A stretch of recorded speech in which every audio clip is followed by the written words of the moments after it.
Welcome to the Backpick Podcast. I'm your host, Brett Thomas. Today's guest is Tim O'Day. Tim is an umpire in the Pioneer League and gives us some great insight from what the umpires are seeing and what they want to see. Tim also is the founder of Thigh Pro, a company that's building great protective gear for catchers and umpires. He's also offered us a 15% discount code for anybody listening in today. Backpick15 on the website thighpro.com if anything strikes your fancy. Hope you enjoy. The Backpick Podcast is brought to you by All Star Sporting Goods, who we think makes the best catcher's gear in the game. If you need a 10% discount, reach out on any of our social media platforms or send us an email at info@catchingacademy.com and we'll hook it up. So you're a fellow Bay Area guy. Give me a little background on, just how you got into baseball and your love for it. Sure. So I played baseball as a little leaguer, as a high schooler, and then kind of got out of it just because of life, and went to the military, did that whole thing, and then later on in life, I was working, and one of the guys I worked with, one of my coworkers, was a little league coach, and he was like, "Hey, you like baseball? You should come umpire." And I was like, "Man, I don't know how to do that." He goes, "Well, neither do the guys that are working our games." So I got roped into umpiring little league in the early 2000s, and I just fell in love with it, and then slowly progressed. I think baseball is a beautiful game. It is. I think it's the only team sport you truly have a chance to win until the very end. Football, hockey, basketball, there's a clock. There's a point in time where when Alabama is beating up on Texas, that Texas has no chance, right? It's whether they have the ball or not. You're down 3 touchdowns with a minute and a half left. The odds makers will say you have no chance to win because the clock will take over, especially if you have no timeouts. And that's the beauty of baseball is you have to get 27 outs, all 27, or 21, or what is it, 18 in little league, whatever it is. And it's for me, it's a beautiful game. Oh, yeah, absolutely. And now you're umpiring at a very high level. You're umpiring in the Pioneer League. You're doing some college. Talk a little bit about, in your time, just in general, how you've kind of seen the game change from the umpire's perspective, since you've been involved. Sure. I think, looking back, the look of an umpire has changed a whole lot. I think gone are the days where the umpire is just for lack of a better term, just a fat old guy, right, who doesn't move.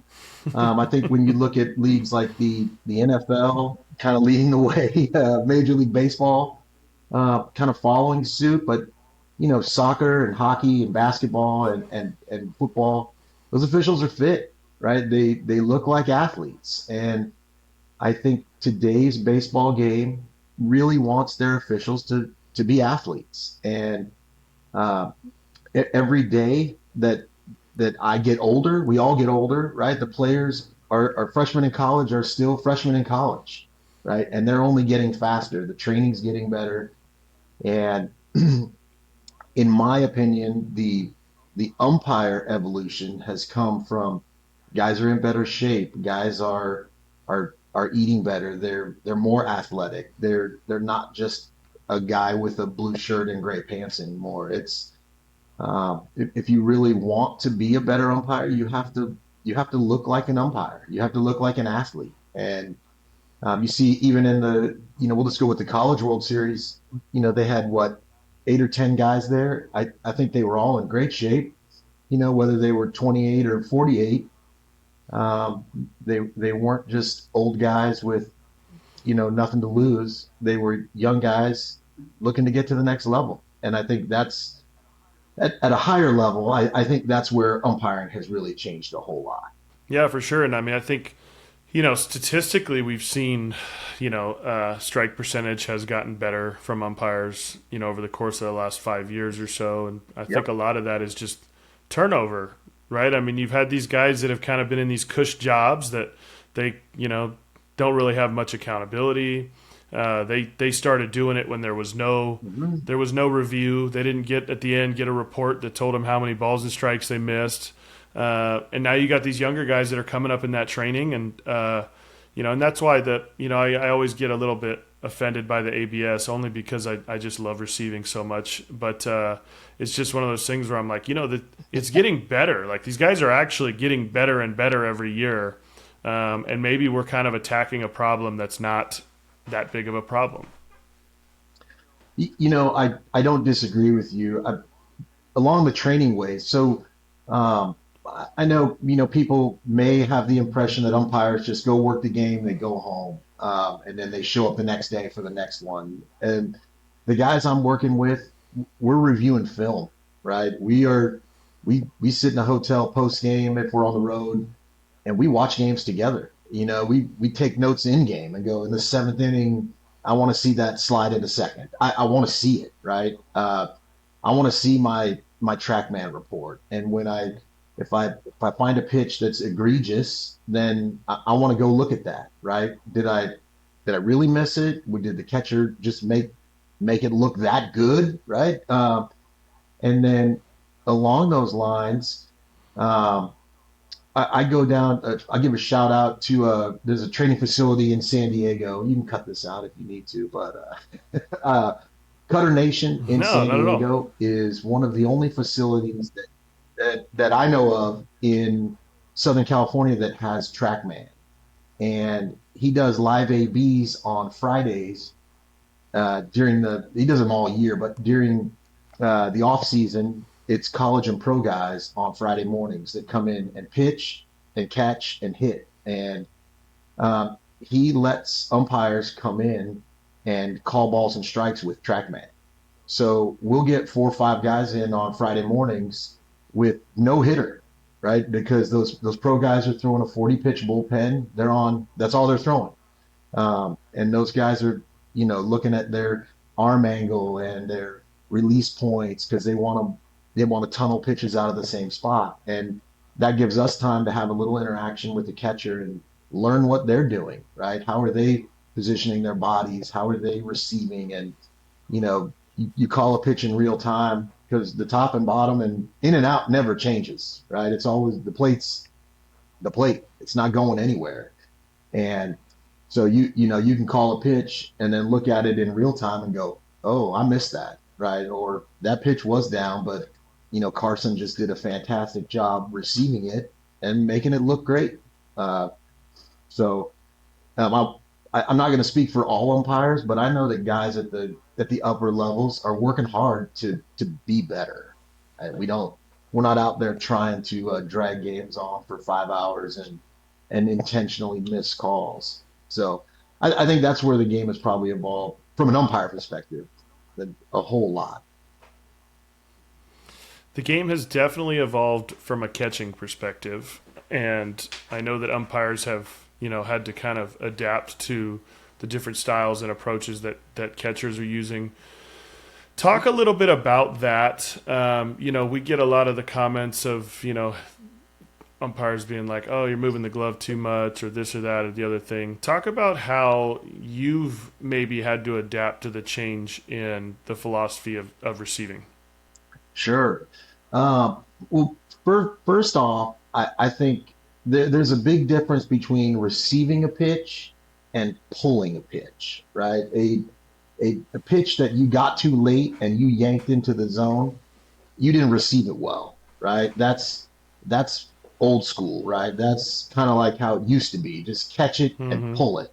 And then when you were trying to get a strike, whereas now catchers are trying to meet the ball and then present it, right? We'll use the terms that you guys use, right? You want to meet it and present it.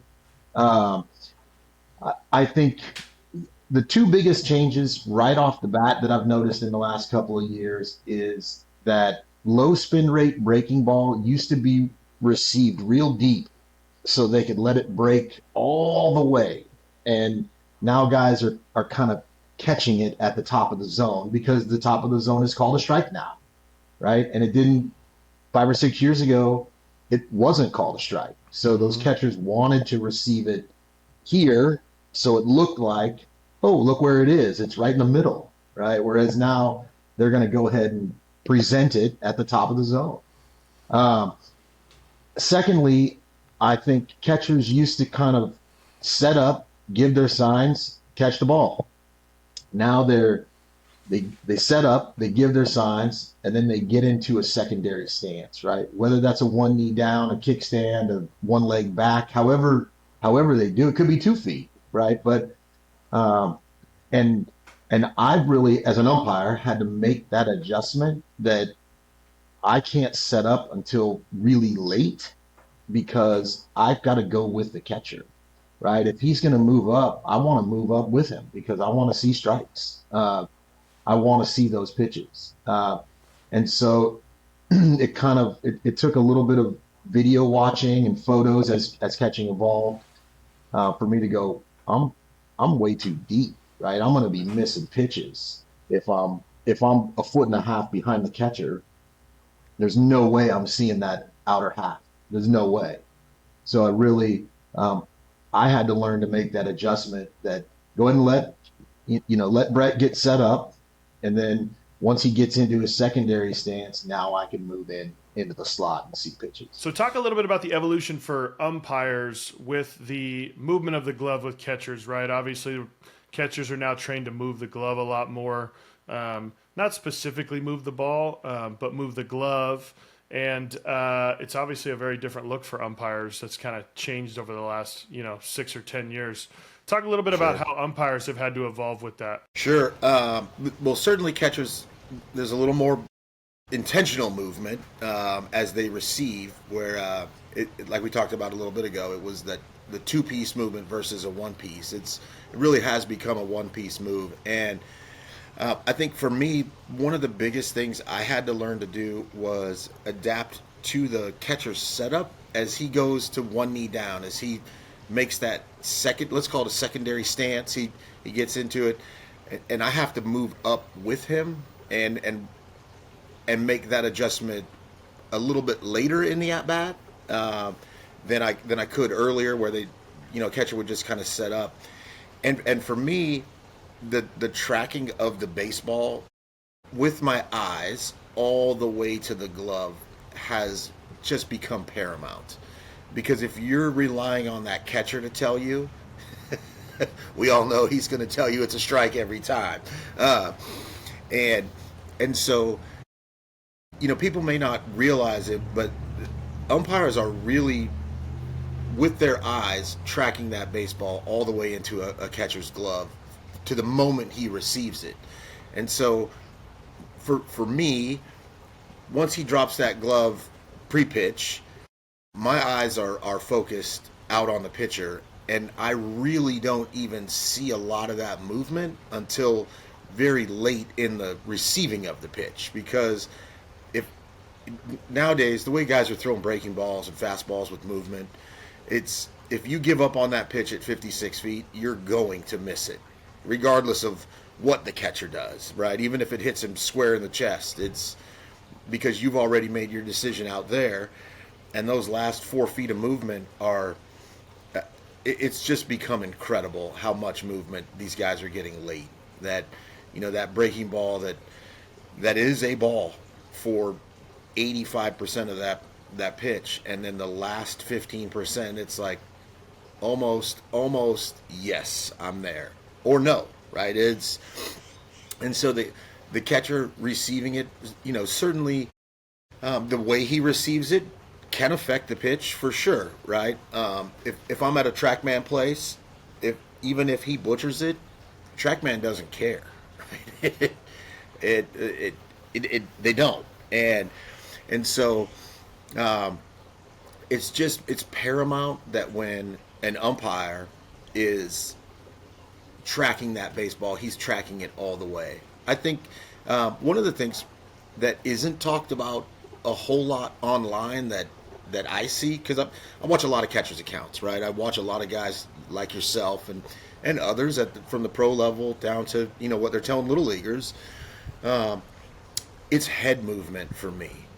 If that catcher's head is still, it makes a world of difference. That catcher who's kind of bobbing and weaving in there, I at that point he's blocking me, right? He's making my life very difficult. And if I have a catcher who has a lot of head movement, I may slightly change my setup position, which of course changes the way I see a pitch, which of course can ultimately affect, my balls and strike score.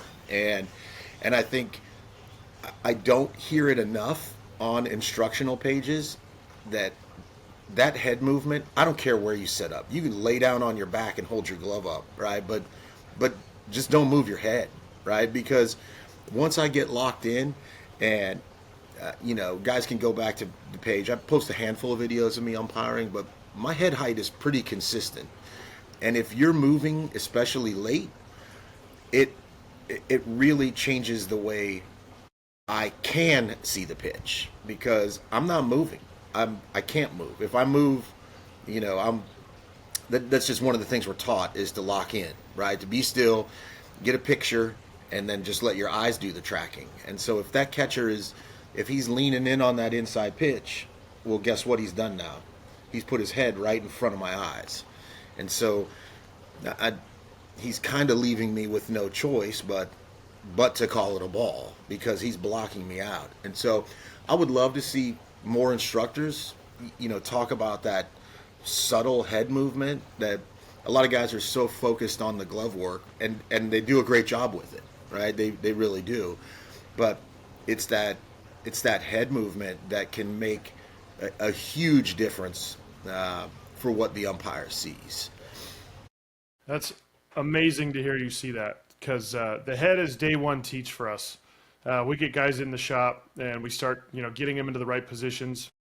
And then it's like, once we start receiving the ball, we put a glove on their head, and they've got to receive and keep the glove on their head as they're doing it, so that their head is not moving. And they start to realize, like, number one, they can still see, like they have good peripheral vision, like they don't need to have their head buried into the ball like that old school thought. Mm-hmm. But number two is, we talk about the umpire getting the same exact view every single time. With the younger guys, we talk about, and I'll say, hey, when you go to the movies and there's a guy in front of you that's, taller, and you're kind of like, moving around to see the movie, like, it's annoying, right? Like that's what we're doing to the umpire, Right. And right. all it takes for an umpire to take a strike to a ball is to hesitate. Umpires can't go, oh, pause, yes, strike. Because if they're not in their cadence, immediately there's a red flag from coaches being like, yo, what was that, right? Like, umpires got to be in their rhythm. Yes. So it's like, we always say, anything you do to make the umpire hesitate, you're basically making it a ball, because he can't hesitate and call strikes. And that little blockage is a massive piece of it. So that's so awesome that you say that, because, again, that's day one teaching for us. Sure. And I think and probably why you don't see it online so much is it's not sexy, right? It's not that, look what he did with this pitch that was, outside the zone, and now it's here, and he got a strike call, right? It is a very day one mechanic, and which makes me wonder if guys are teaching it, right? Because it's not that, it isn't that sexy glove move. It's not the slide over block, or whatever that is. It's kind of like a grinder move. You've got to get in, and you've got to do it. And, for me as an umpire, it's finding my head height, right, where I'm locked in. Is my catcher 6'6" or is my catcher 5'10"? Change things too. And it's just it's repetitions. It's no, it's not sexy being locked in, right? It's not. But I worked the Pioneer League. I think we talked a little bit about that. And I'm going to tell you, there's no worse feeling than a 2-2 pitch and you bang strike three, and they go straight to the head and challenge, right? And you get flipped, and now we're back to 3-2. We're right at it, right? Nothing changes, and those pitches are not 6 inches off the plate that we're getting turned on. Totally. Those pitches are. Matter of fact, I have some TrackMan reports I'll send you of mine. When we get done, you can take a look at them, and we can talk about them later. But it's it's that consistency. Just like, you teach with catching, you want to receive that ball consistently. You want to give the umpire the same, let's call it a window, right? A window of vision. You want to give him that same look as often as you can. It's the same for us, right? We want to be consistent. We want to see pitches where they are, right? And there's some subtle things. I think when you have let's say an outer third or an inner third pitch that is a strike, right? It's a strike. It's not a borderline pitch. You're not pushing it back. You're just catching it. I think a lot of guys will almost give up on those now because they don't have to receive it and push it, right? They want to just catch it and throw it back. I still want to see that pitch, right? It may be, and I'm not talking about a middle, right? But I'm talking in a, what is that, a 4-6 quadrant or a 9-6 up on the outer half. And, show me those pitches, right? Let me see them. Catch those just like you would anything else. And let me have my rhythm too, because if I'm in a good rhythm and you're in a good rhythm and the pitcher's in a good rhythm, then guess what? Everybody wins, right? Even if you're listening to this from an offensive perspective, you're going to see better pitches, right? If everybody's in a good rhythm, as a hitter, you want the pitcher throwing the ball around the zone so that you can see pitches to hit. For sure. I think that, the head up thing is important too, because you're talking about, moving the ball, presenting the ball. And the reality is that like, there's a correlation between our eyes and the glove. So like if our head is not up, like we lose a ton of space to actually move the ball. So like, if I like go to the side here, it's like if my head is down here, like my glove is only going to go as high as my eyes. So I've literally like a million times done this where I'll film kids on the first day from the side and I'll like draw a line where their eye line is and their glove is right there. And then all of a sudden they get their head up. We put the glove on their head, get their head up, and that glove moves up and it moves with more speed because there's space for it to move. And it's super important, like you just said, we want to create this consistent move every single time. We want the glove to try to finish in the same spot every time. Yep. And if it's, if we're kind of working on this arc of like working through the ball, it's like we have to work a lot on the pitch just middle, because we want guys to understand like, we're trying to like receive this ball at the bottom with this move, but then the pitch comes middle and we kind of go like this and just catch it middle. And the reality is like, well, now I'm telling the umpire when it's middle, I'm just going to go like this. But when it's down at the bottom and I'm truly really trying to sell it, I'm going to give you that, right? And the reality is like we have to do a lot of work where it's like I got this PVC pipe that their glove has to work under to go out, and we're working on pitches up with that just to go present the middle one like that. So now the one at the bottom looks the same, and we're not doing the something different. And like that's why when guys on TV or they see clips on Instagram or Twitter or whatever, and it's like, why is he moving that ball? It's a strike already. It's like, well, because if we want to get the ball that's borderline by moving the glove, we can't just stick the ball in the zone. I'm just, again, telling the umpire what I think is an absolute strike and what I'm trying to win. And that's where that consistency comes into play. And again, that space with the head, like you're talking about, is super important. No, I think you're right. The more I can see the same, right, the better it is for everybody. And I think you made a great point about the top of the zone, and we talked a little bit about this earlier, but the strike zone has evolved, and the top of the zone has moved up over the past 5 or 6 years, right? That and I think as more and more catchers become better at receiving that pitch at the top of the zone, more and more umpires will get better calling it, right? Because they have to, especially, I don't want to say older umpires, but guys who have been umpiring a long time, right? That's a mindset for them to break, right? That they've been umpiring for 20 or 30 years, probably have great game management skills, right? Great people skills, those kind of things. But their mentality is, I'm not calling the high strike, right? So how do you as a catcher really show them that pitch is a strike, right? And then you've got this younger generation that is coming up, or even guys like myself, or part of the crew that I'm in. I'm gonna shout out to the Hodads crew. We like to go get burgers in San Diego and bunch of 5 or 6 umpires that talk every day about getting better. Love that. And that's what, we talk about the high strike a lot, right? We'll send clips back and forth to each other of, what do you think? Here it is from the side, here, whatever. Is that a pitch we should be getting? Is that up? And, it's not just, we're not just a bunch of old guys who, umpire for $40 on the weekends. We're guys at a pretty high level who work, baseball and want to get better. And we want to be the umpires that, whether you love us or hate us, right? Because you love me now, give me one pitch, you'll hate me, right? 100% of the time, 50% of the people hate you. So the most thankless job in the history of the world is being an official.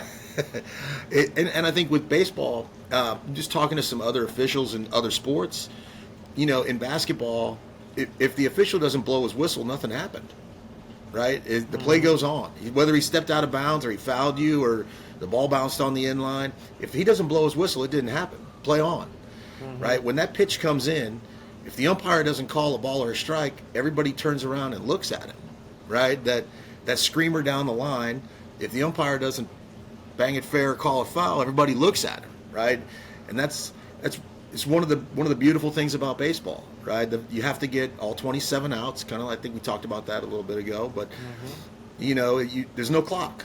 But at the same time, the umpire has to make a decision on every single pitch or play or batted ball or thrown ball, and that's what makes baseball a great game, right? Is that you have so we go 27 outs, right? It's 54 across a game, right? Is he going to get a pitch or two wrong here and there? Yeah. Is he going to most likely average out across 300 pitches? Yeah, it is. And guys aren't out there trying to ball pitches. They're not. They're just not. And if there's a parent out there who runs the 10U team who wants a strike zone called like on TV, hit me up, right? Your day will be miserable because you will never get out of the first inning.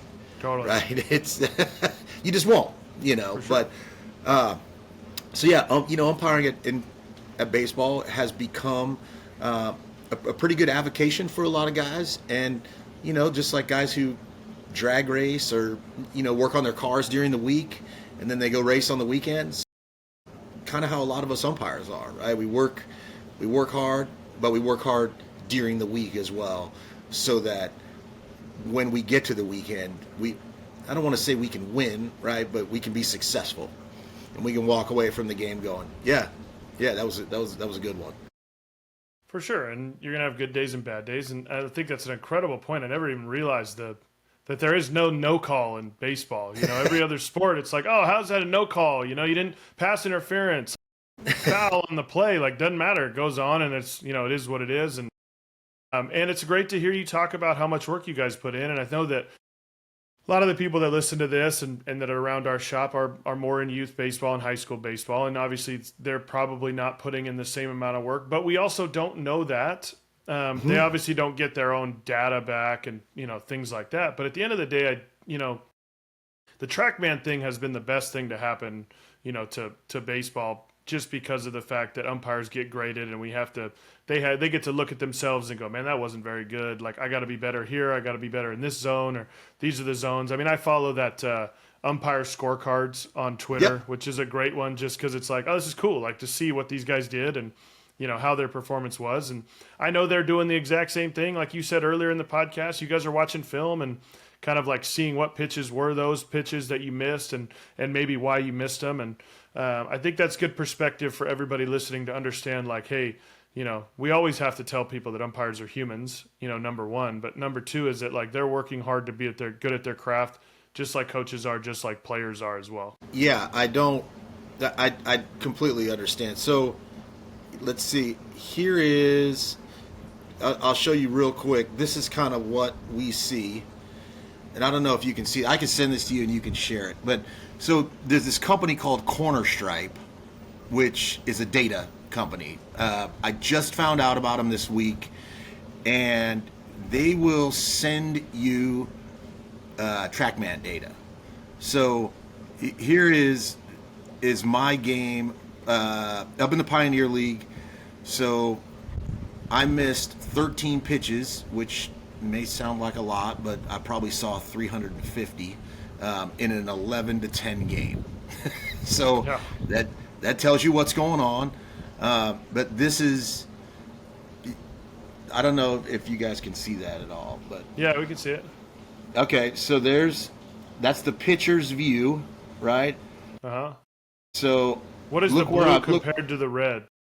Those are balls. The blues are balls. The reds are strikes. Okay, I got you. The blues were in the strikes that you called balls. Reds were balls that you called strikes. And look where they all are. Yeah, very close. They're all at the top of the zone, right? Yeah. And I still scored a 90, almost a 92% on that. Mm-hmm. So you can see, right? I don't have trouble in and out, and the TrackMan is. Some of these games a little suspect, I think. And then what I have to look at is, for example, that pitch at the very top that I balled, right? Was that hitter 5'8" or was that hitter 6'1", right? Because the TrackMan doesn't move. So I will go back and look at these because it tells me, I missed let's see, that particular pitch was a slider in the bottom of the first with a 1900 spin rate and an 83 mile an hour velocity. So backed up slider. A backed up slider, right? Yep. At bottom of the first, chances are it was a leadoff guy, right? Maybe a number 2 guy, probably not 6'3", 6'4", right? And so that TrackMan data is very static. It's it is what it is, but I use it for my tendencies.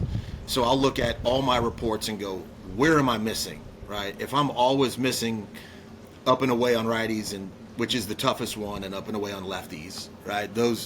Then how do I fix that, right? Do I just need to see more pitches up there? Do I just have to force myself to start calling them strikes? What does that look like? So for sure, I'm always working harder. Always. Love that. I love that.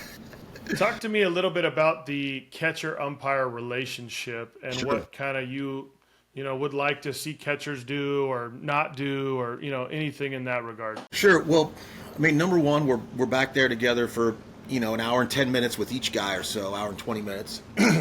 I think some catchers they like to talk.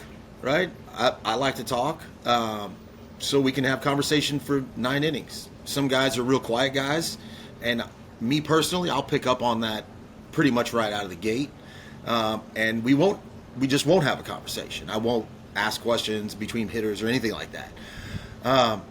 I think the important things are is the terminology, especially at the younger age, that maybe they don't understand how to talk to an umpire. I think, when you think, Tim, I think that was there, right? Versus that's a strike, right? Which one just sounds better, right? Tim, man, we got to have that pitch today, right? Or, man, a lot of times I'll ask a guy, I'll ball a pitch, and hey, Brett, did you think that was there? Yeah, Tim, I think that clipped the edge. Okay, and that's okay to tell me that, right?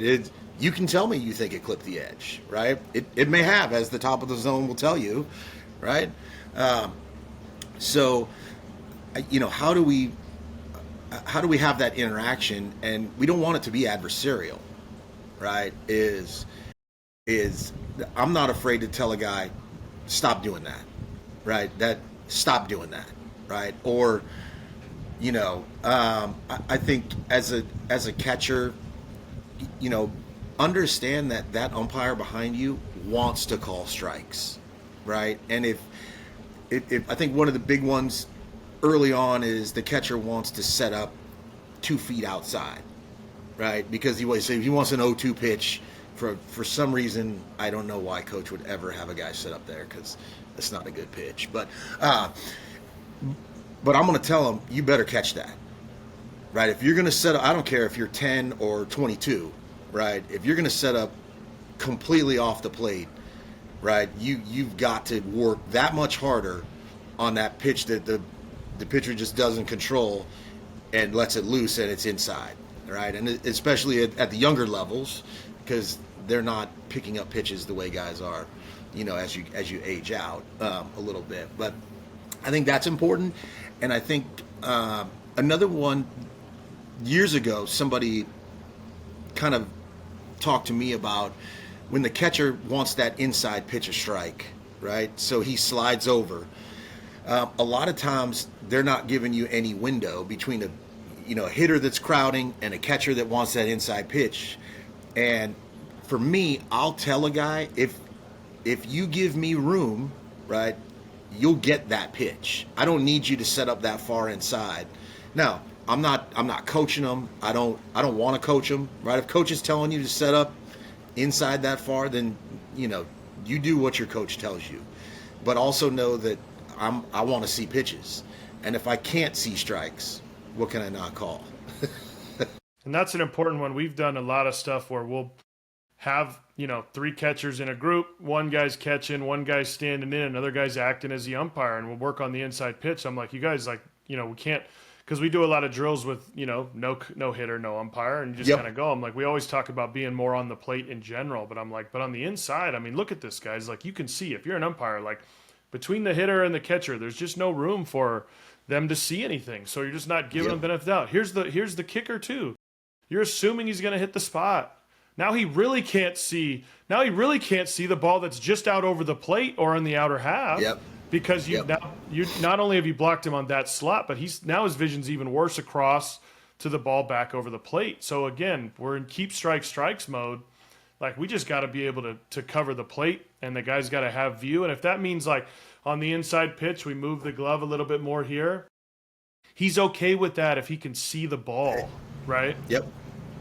And that goes back to that goes back to the tracking for me, right? If the batter's going to squeeze me he's not really squeezing me. If the batter's going to be as far in as he can be, because that's how he likes to hit, and then the catcher wants to be as far in as he can be, because that's what he's told to do, right? Now I have to work really, really hard.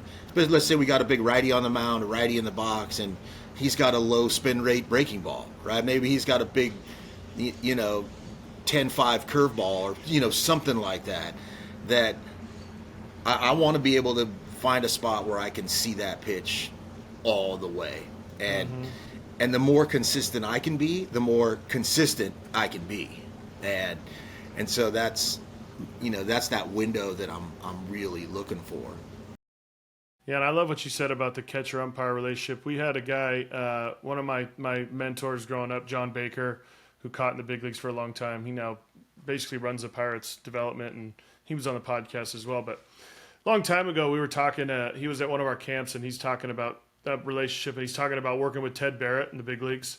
And he said, one of the biggest things for me is being honest. And he goes, Ted would say, hey, I'd call it a strike, and he would say, hey, you think that was a strike? And Bake would be like, you know what, actually, I think that might have been a little off. And even when you won the pitch, like him just showing honesty of just being like, you know what, man, actually, I think that might have been a ball, right? Because every other person in the world would just be like, oh, no, you're doing great, bro. Like, that was awesome. Love it it. was a great pitch, right?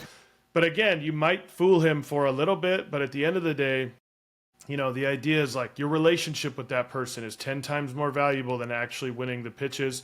We know that there's a million umpires out there you're going to see a million different times. You're going to see the same guys. They're going to remember these things. And those relationships, just like everything else in life, have to be at the forefront. Yep. I think, too, one thing I love about a good catcher is when that pitch is away, and even if it's borderline, right? But I ball it, and the coach from the dugout will go, hey Brett, where was that? And they'll go, middle, right? You're already telling me that we're not going to be able to work together. You know what I mean? God, I've seen that a million times. It wasn't middle, right? Yeah. You and I both know that, right? Come on, Brett. That's not middle. That's But out. again, That like ball's out. even that's such a bad coaching deal, right? Because like you just set that kid up for failure, right? Like when I was in junior college, my Yeah. coach, we used to just have a signal where it was like if he would touch his nose, like was that a strike? I would touch my mask back, like yes, just so we could communicate with that. But we're not going to call the umpire out, being like, hey, where was that? And you'd be like, dude, I thought it was right down the middle. Like the guy's right behind you. And I've seen that too. I've seen that a million times too. And every time I Yep. go, oh my God, coach, what are you doing? Like, you're just setting that kid up for failure. Like, what's he supposed to do? Like, look at you and go, then even if he looks at you and gives like the awkward, like you still know what he's saying. He's basically saying, yeah, it was a strike. And the Yeah. good smart kids are always like, no, it was out. It was That's out. a way. Yeah, That's a you know way. what I mean? Like, yeah. So, Well, and then that allows us to have the conversation, right? Like we talked about earlier. Do you really think that was there, right? And sometimes my response is, hey, Brett, when you're hitting, I'll call that pitch a strike, right? And Yeah. then usually the answer is, nah, Tim, we're good. We're Yeah. good, Yeah. right? Because he wants it to be a strike, but he knows it's not a strike. I think too is we talk about advancements in catching, the headsets, right? Using earpieces or pitch comm, whatever device you're using, is I'll know when the coach is talking to the catcher, right? Because if I ball a pitch that's out, right? I know we talk a lot about balls. That's who's communicating, right? They don't care about strikes. I'll see the catcher nod his head, knowing the coach just asked him, "Hey, was that out?" Right? Or I'll see him shake his head this way, right? And he's not. It's just very subtle, to your point. But I still know what coach is saying. He's saying it right here, exactly. instead of right here. So I love the pitch comm. I'll always give guys time. I think it's great. Be on the same page, everybody. Sometimes I wish I had access to it. yeah. Right. For sure. So I know. Okay, here comes that cutter, and here it comes. Right. Yeah, Be ready for set that up for it. wipeout slider. Right. Yeah. So yeah, I think whether it's technology or receiving advancements, however that is, I think it's good for the game. Awesome. Tell me a little bit about Thigh Pro and the start of all that. Sure. So I started it because I wanted it for myself as an umpire. I had a bruise that went from knee to groin from a little league fastball, probably close to 20 years ago now. And then I was in corporate America, raising kids and living life, and I had the idea for a long time. And then in 2022, Amy and I were living in Nashville, and kind of started looking for some manufacturers and some product development. Found somebody in Los Angeles to make us a prototype. Got it on Alan Espinal. Met with the coaching staff at Vanderbilt, and got it on Alan Espinal, who at the time was a sophomore. He was a sophomore catcher, 23, 20, no, a sophomore catcher, yeah. And he didn't want to give them back. And so a product we had developed for umpires became a product for catchers. We made quite a few changes on the initial product from a performance standpoint, from the cup pocket standpoint, a few things like that guys like Alan and now Logan Poteet, who's with the Cubs now. So, Alan's with the Rockies. Alan's within the Cubs organization, and it just kind of exploded. Bobby Wilson of the Rangers reached out to me probably less than 3 weeks after we launched, and we met with him, got some pairs in his hand. He handed some out, and things were really slow for that first, just like with any business, right? You got to get some traction, and so now we're one at the major league level. The catchers, there's a lot of guys I can't talk about because they have deals with Nike or Adidas, and it is what it is. But the catchers from that won the national championship this year in college were wearing them. They've been wearing them for a couple years. Anson Arrows of the Oregon Ducks. Some of you He was involved in that big controversial play at home. I think we talked about it a little bit. Mm-hmm. He is he loves our products from head to toe, and we just launched a mock neck. More and more catchers, even players, are going to the mock neck look. Think Chipper Jones or Ichiro, and they're you have to buy a long sleeve that's probably too heavy for you and cut the sleeves off to get that look. We offer mock necks in performance fabric. We're made in the USA. That was one of our goals when we started, was to keep the manufacturing here. I'm a veteran, so veteran-owned company, manufactured in the USA, and we've got a few exciting products on the table for 2026. Ooh. We'll see. We've got a couple Teaser. MLB guys. Yeah. We've got a couple MLB guys that are not catchers, who are wearing some prototype products for us. They've been wearing them all season. One of the guys was on a 20-game hitting streak before he went on the injured list, and he loves them. So we're in that product development, about doing some things that other companies don't do right now. I think the catching short space is not crowded yet, but it's coming, right? It will be. So we will offer a few other things as we grow and learn about the market and what athletes want. And just for those listening that don't haven't heard of them, I mean it's just sliding shorts with padding on the thighs, and that's a big thing now. Obviously, with catchers in a knee down stance, I think that was like why guys always caught the way they caught traditionally, was because the gear protected them in that way, and now we're kind of using the gear in a different way. So to add protection to your thighs that are now exposed to foul balls and cross ups and things like that is huge. And again, just like umpires for years have never had protection there as well. Mm-hmm. And guys don't have to feel like they got to crouch down super low anymore to protect themselves. They can stand a little taller and feel a little more comfortable. And, you sent us a pair, and I gave them to one of our kids who's now up at Oregon, and he wears them every day. When we were texting back and forth at Area Code's game, I texted him, I said, hey, I talking to the Thigh Pro guy again, and do you still like those things? He goes, dude, I wear them every single day. And I'm like, awesome. Was he at Area Codes this year, or was it last year? He was there. He was there 2 years ago. Last year he was with Team USA, so he couldn't go. But he was with the underclass one the year before that. Okay. But yeah, he literally loves them. And same thing, he's 6'6", big kid. Like, he's on a knee a lot because of that. And, he's 6'6", but, he's 60% legs, right? I mean, there's a lot of area that's uncovered there when you're in a knee down stance. And so it's something that's been really valuable to him. So we are, a big fan of the product, and, 100%, anybody that is catching and looking for something, they're comfortable. You kind of hear that at first, and you're like, well, like, what's in there? And it's like wearing football pads, and in there, it's like, no, it's comfortable, and it's a great product. Well, and thank you. And I think, from a product specific standpoint, the first question that the coaching staff asked at Vanderbilt was, will it affect performance? Right? Because if it slows my guy down from home to second on a double, then we don't want him, number one. And then they were sitting on his desk, and he said, well, where are the pads?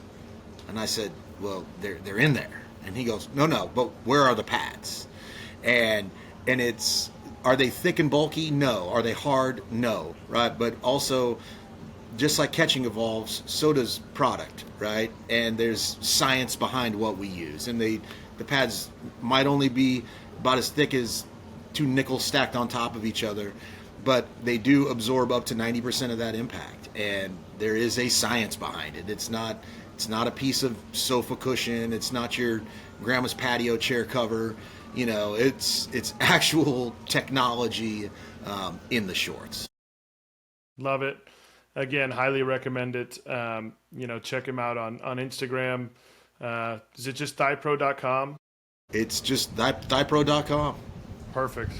Well, cool, man. It's been great. Our last segment, if you've listened before or don't know, but we call it Baseball Bites. It's presented by Black Bear Diner. We like to find out where people eat along their baseball journey. So, like, I'm a big food guy. I think food and baseball are big. So when you're been on your baseball journey for however long, umpiring games, whatever, give me one place, maybe two places that stick out to you that are places you love to eat. Man, I love local places. If I'm in the middle of, let's say I've got a game. When I was in Tennessee, I got to travel a lot for baseball. So you end up in these small towns with NAIA schools that, draw 500 people a game. But I'm a big, let's go to the local spot, right? I want, whether it's a burger and fries or, whether it's a 4-star meal in a town you've never heard of, because the eggs come from around the corner at Jimmy's, and the beef comes from the farm around down the street. I love those local spots. And if I had to pick one food, I'm always going for the wings. I'm going chicken wings, naked, buffalo sauce on the side. That way they don't get soggy. Love it. Is there one place in particular that you can think of? Well, I'll tell you what. I was in Oakland this past weekend, and there was a place called Sideshow Burgers in Oakland. I popped in there, and they do burgers, they do chicken sandwiches, and they do wings. And I did the 12-pack of wings pregame. Probably not the best decision. The